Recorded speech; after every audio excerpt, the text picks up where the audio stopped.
Yeah, it's you're always looking for a silver lining of something that makes you feel good, and Jose getting a hit right there is it's something to build off of. I think anytime you come up, the pressure that's already on you, but in that situation where you get a chance to win the game, very nice for him to come through like that. And I think that's a step in the right direction. I know that's stuff that just makes you feel good and probably sleep better that night. Not just that, but the whole team coming up after Robertson's blown save, Frazier's home run taken away, just kind of opportunity after opportunity and still coming up there. I think the Frazier one, every once in a while you can feel like it's not going your way, but again, these guys they have a lot of fight. I think in the later innings, they find a way to come through.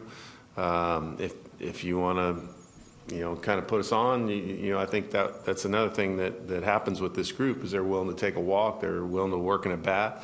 So it's a nice group that's going, and none of them are necessarily hot. It's just they continually move the line and keep going and grind out at bats. What was the explanation you got after Rollins took off for second and then got to third? Jose's bat hit him. You could see it from where we were at as well. So it's the guy's swinging and the catcher comes up throwing. If you let it go a little bit too far, you can interfere with him, and we could see it from the dugout. Was that? I don't know the rules. I would think he would have been out then, right, for interference? Not with a bat. If he would have fell over into the kind of over home plate and interfered with him, it would be. But when you on your backswing with your bat, it's the guy just goes back to first. Was there any thought of keeping the guy from one more bat, or at that point he gone? And, at that point, we were also looking at maybe he would just see, the first hitter and take him out. He had done his part. I think you get him out after that. Bullpen's been doing a nice job. So, anytime your bullpen's going the way it's going, you have a chance late in the game, whether it's close or even tied. I think our guys do a pretty good job of keeping us in it. Rodon threw really well today. What was different from What's earlier? that? Rodon threw really well today. What was different from earlier? He had a lot of rest from the last time. So, I think when you get an early exit, you're motivated to go out there and throw. And he's done that before. Last year he got bounced in the first inning in a game, and I thought he came back with a different attitude and throwing strikes, and he's a tough kid.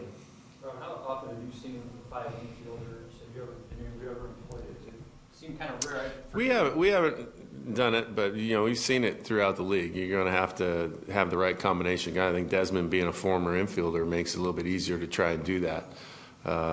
We don't have anybody currently in the outfield that we're playing with right now that has played infield enough to where you feel like you're adding another infielder. If we did, it would probably be you put Saladino in the game and go to 5 infielders. Does it do anything psychologically to a batter to look out and see 5 guys standing? Well, you got to get it in the air. You know that. I mean, I think even Jose's ball is a little unusual that it finds its way through the infield. How good was it to see Brett Lowry's defense today? The one that Moreland hit, I mean, the ball up the middle is a tough play. Both of them are really tough plays.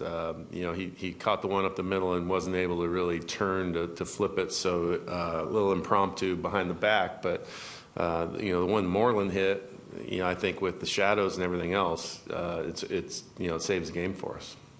How's Alex doing? Alex, we're going to have to look at him tomorrow. He's not moving around too good right now, so we'll reevaluate him a little bit later when we get in there.